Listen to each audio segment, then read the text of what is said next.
So what we're going to do right now is we're going to play you that 9-minute interview from this morning.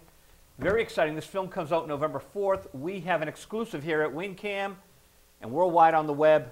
You're the only people to see this footage of Felicity Jones, and they talk about the gory ending that they taped for Like Crazy, very Glenn Close, very Fatal Attraction, and then they pulled it out. Okay, so visual radio, Felicity Jones. Here we go.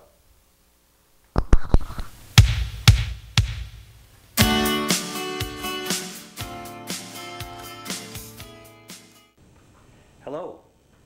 Hello. Like Crazy. It was a very fun movie. When did the first idea start to gel for it?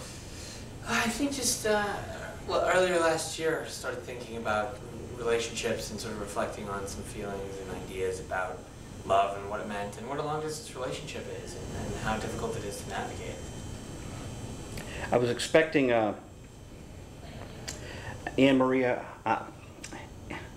Anna or Samantha to go Glenn Close in the Fatal Attraction kind of mode when she had the knife in the apartment. Yeah, we shot that scene, but yeah, it was too gory.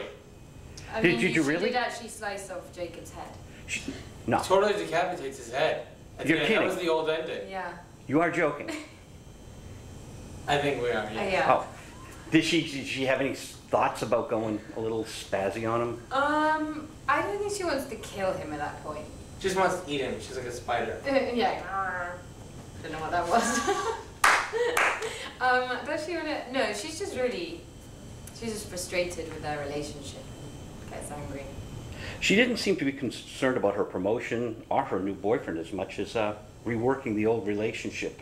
Did you struggle with what you wanted for your character and what your character wanted? There's always a bit of a struggle as you're trying to work out who the character is, and there's a side to Anna that is very impulsive, and she doesn't necessarily think through everything. She acts on her feelings, and sometimes that could be quite frustrating as someone who doesn't necessarily do that. Mm-hmm. There was an old song in the 70s, Maureen McGovern, Torn Between Two Lovers. But Anna and Jacob seemed rather heartless, like they were renting Simon and Samantha for the time in between. Like a movie, renting a movie. Did you get that? I think they're both looking for people who are very different from each other, and so for Anna, Simon is she has a very different type of relationship with him, but it's hard because she's always drawn back to Jacob, and that's something in her gut. She can't help that. Drake, switching countries, boyfriends and girlfriends, was there a metaphor there when they were just going from America to London and switching people? I don't know if a metaphor, but I think it's it's certainly difficult to be emotionally in two places at the same time, and I think that the movie really explores what it feels like to be torn and that sort of that gray area in between something, and yeah, just being in two places at the same time and how difficult that is. There was a scene with Anna in the is it Heathrow? Yeah. The airport. Yeah. And all those people shooting by like comets. Yeah. Was that the Canon 7 camera? Mm-hmm. So did you take stills?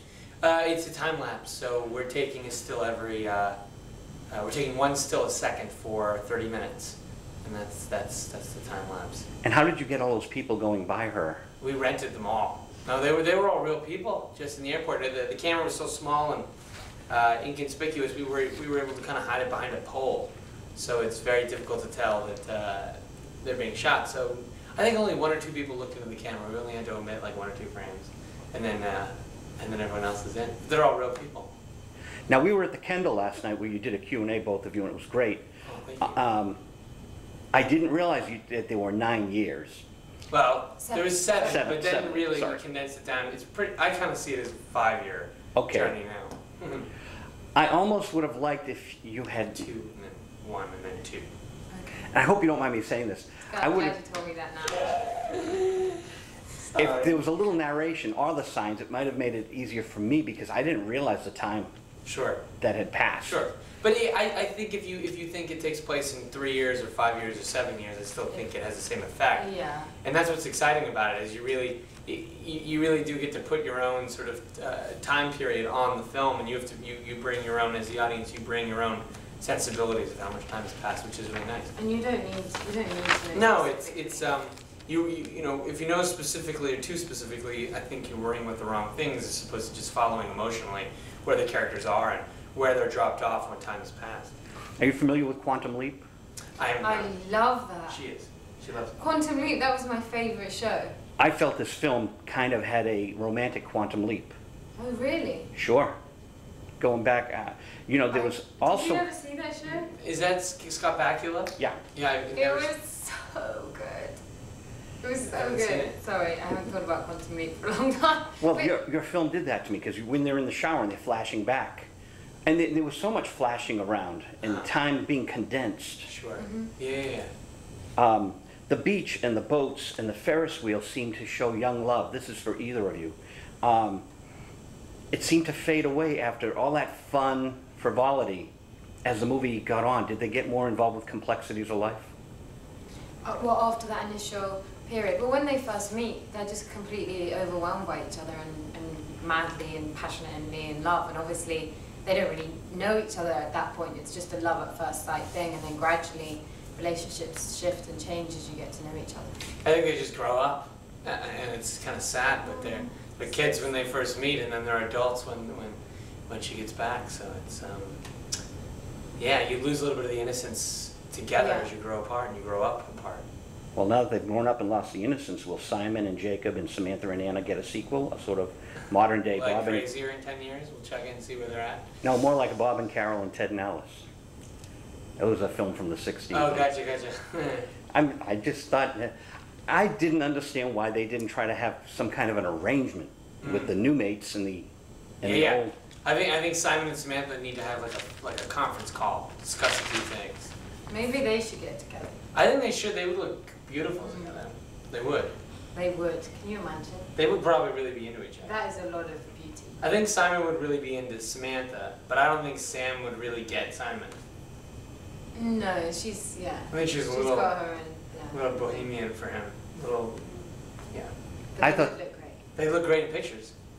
I thought they'd make a good couple too. Anna, was she a generalization of young girls in love, or was she a unique, different, distinct woman going She's through this? very unique and very special, and I think that's a tribute to so many elements that Felicity brought to the character. But I think she embodies a lot of youth and a lot of elements that a lot of young ladies have. But at the same time, I think she's really a special and unique character.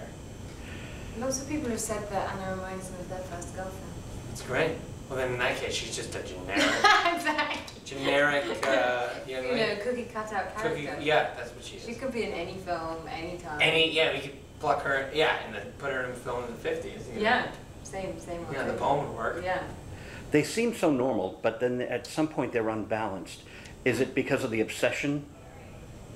They're Yeah. just ordinary people other than the obsession? Yeah, absolutely. I think obsession is a major feature of their relationship and why they can't get away from each other. There's a level of something quite mad, I think, about the way they see each other. There's an obsession with a time and a place that is gone and that is past, and they spend so much time trying to recreate that or feel that again. It's like an aphrodisiac in a way.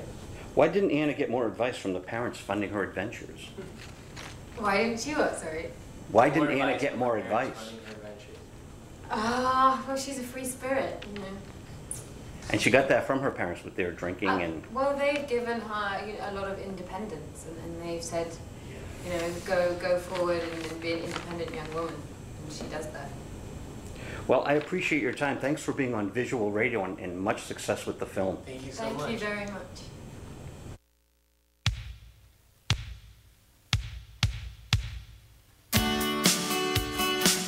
Felicity Jones and Drake from Like Crazy. Are you crazy? I'm always crazy. So there you saw it, people. Yes, the gory ending where they cut off Anton Yeltsin's head, but they didn't use it in the final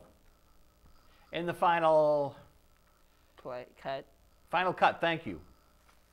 I was trying to think of that song by that band from Europe, The Final Countdown. The Final Countdown. The Final Cut. My brain is like delayed reaction. Every week you get to see me slowly lose my mind. I think we all lose our minds. So, we got lots of fun stuff tonight. We could do a little bit of Sarah Karloff in honor of Halloween. Should we do that right now so we don't bother Joe and Jeff and Anthony? You want to bring it up now? Yeah, so we don't bother you guys. All right, so tell them what it is. We're gonna do like just 5 minutes of my Sarah Karloff interview. It's a 29-minute interview, but it's from Portland, Maine, 2004. And Sarah Karloff is, of course, Boris Karloff's daughter. And in honor of Halloween, we got Vampy on later tonight, and we got Dello, so we're having fun. This is Sarah Karloff.